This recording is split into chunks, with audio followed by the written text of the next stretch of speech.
Graça e paz, meu querido, tudo bem? Aqui é Pastor Rodrigo Vaz e hoje eu quero conversar com você bem rapidinho a respeito de aliança e fidelidade. Nós cantamos a respeito de um Deus de aliança e nós construímos a nossa fé na confissão de que Deus é fiel. Quando eu digo que temos um Deus de aliança, significa que eu tenho um Deus que assume compromisso. A aliança é a forma com que Deus se relaciona comigo e com você. Não é simplesmente eu me achegar ou estar perto de Deus. Significa também que Deus é um Deus que assumiu um compromisso. Deus é um Deus compromissado. Ou seja, eu tenho a atenção de Deus, eu tenho o apreço de Deus, eu tenho o amor de Deus. Ele deixa isso muito claro quando ele envia o seu filho. Ele enviou o seu filho para que todo aquele que crê no filho não pereça, mas tenha vida eterna. Deus está compromissado no nível de entregar o seu próprio filho, e assim ele o fez. Aliança, se eu for aprender com o Senhor, eu preciso aprender que é eu estar completamente compromissado. Normalmente a aliança, ela é entre duas ou mais pessoas, né? Então, eu preciso viver a aliança da parte de Deus. Se eu quiser viver a plenitude da promessa de Deus sobre minha vida, eu preciso estar compromissado com Deus também. E isso se reflete em todos os nossos relacionamentos.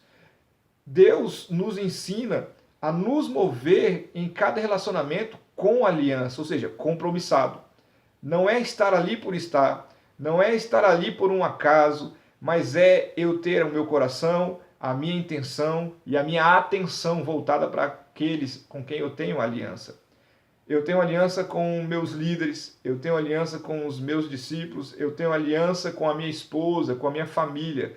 E em cada uma dessas alianças, eu preciso entender como viver compromissado com cada um desses com quem eu assumo essas responsabilidades.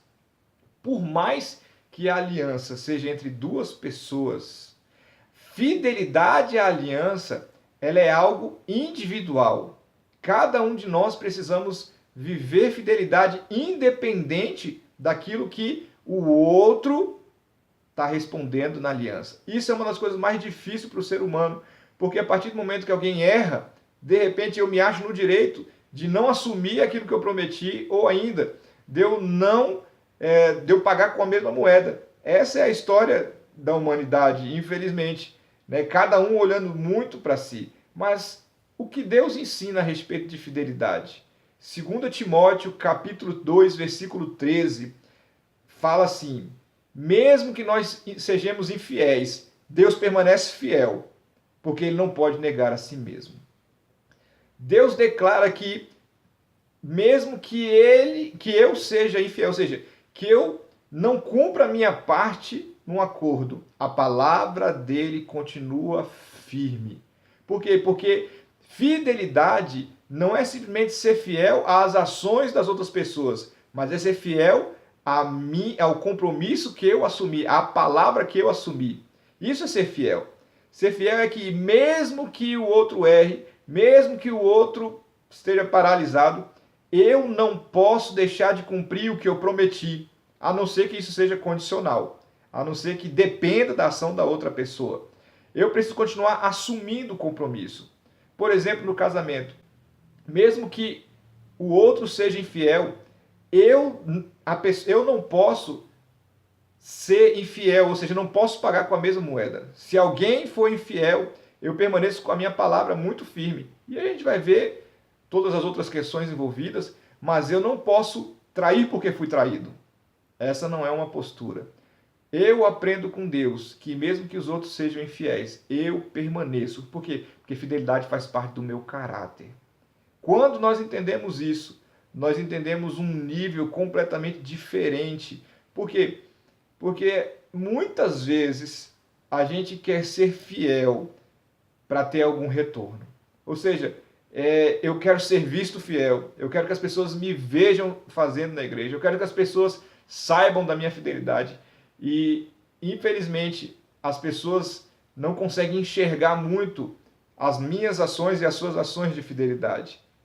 Mas Deus vê. Fidelidade não é algo que nós construímos aos olhos dos homens. Fidelidade é algo que nós construímos aos olhos de Deus. E Deus, no devido tempo, faz florescer e faz com que a fidelidade que foi construída no invisível, de repente, apareça na nossa frente de uma forma completamente especial. Provérbios capítulo 17 fala que o escravo prudente tomará lugar do filho que causa desvergonha e se assentará na mesa e terá direito na herança. Olha só, nós temos dois universos completamente diferentes aqui.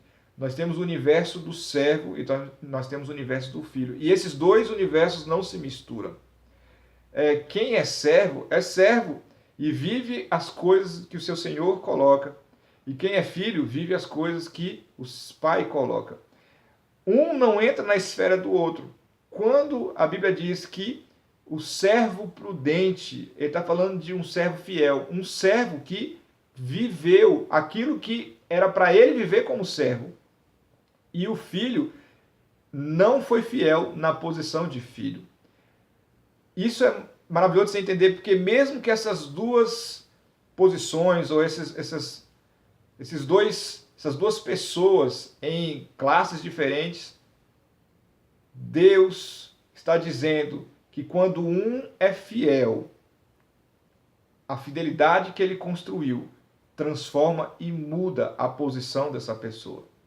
Deus está dizendo que ele vê fidelidade. Eu entendo através desse versículo de Provérbios que quando nós somos fiéis, essa realidade de fidelidade, mais cedo ou mais tarde, se instala na nossa vida.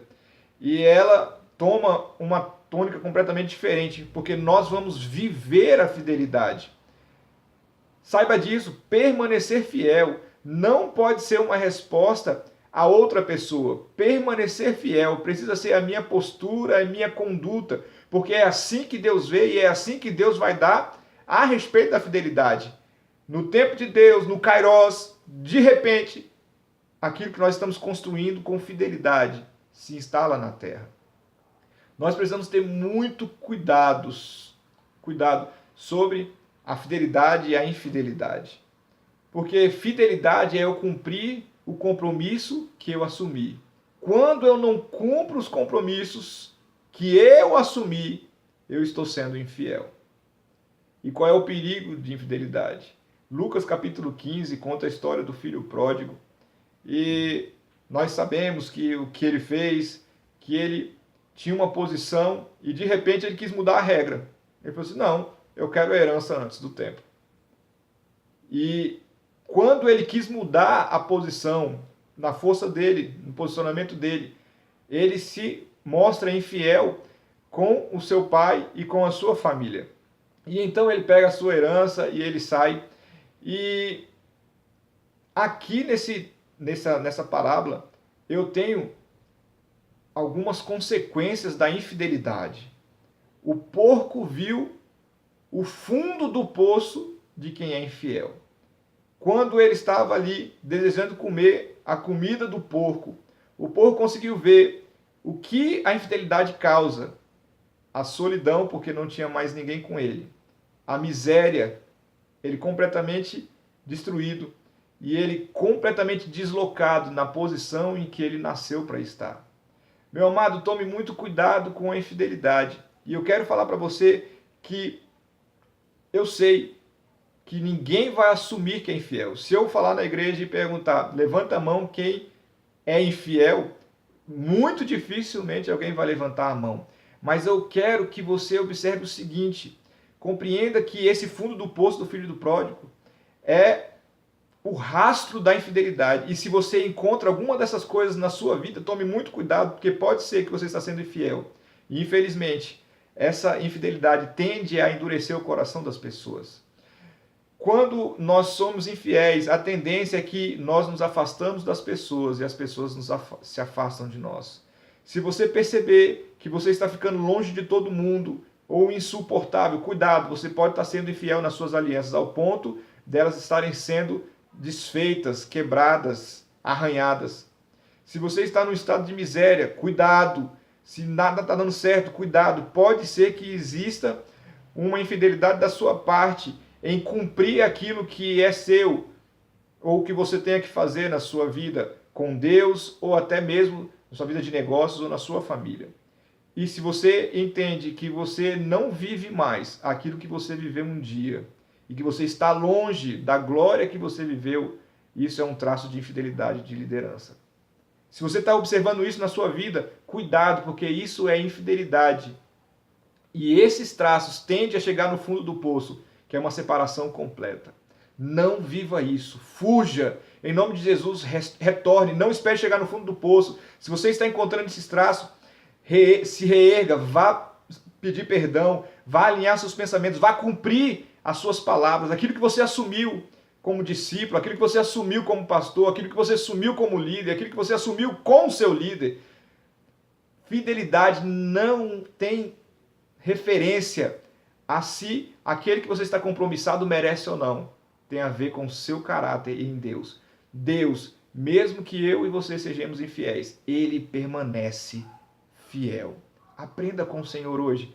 Permaneça fiel. Permaneça vivendo essas características de fidelidade, que a sua vida vai ser transformada e você vai viver de glória em glória. E você que é fiel, permaneça, porque no devido tempo, essa fidelidade que você está construindo vai se instalar na terra. Amo você, fica na paz, vigia, olha a sua vida e vamos viver o melhor de Deus. Creia na palavra, creia na Bíblia e assim tudo vai dar certo. Amo você, um abraço.